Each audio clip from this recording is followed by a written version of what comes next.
Hello મિત્રો, ગામડીઓ કુકિંગમાં આપનું હાર્દિક સ્વાગત કરું છું. આજે બનાવીશું લીલી ચોળીનું શાક.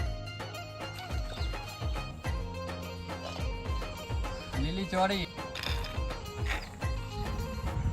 ટમેટું, મરચા,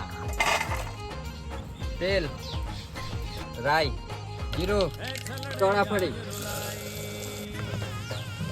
લસણ, લીલા મરચા,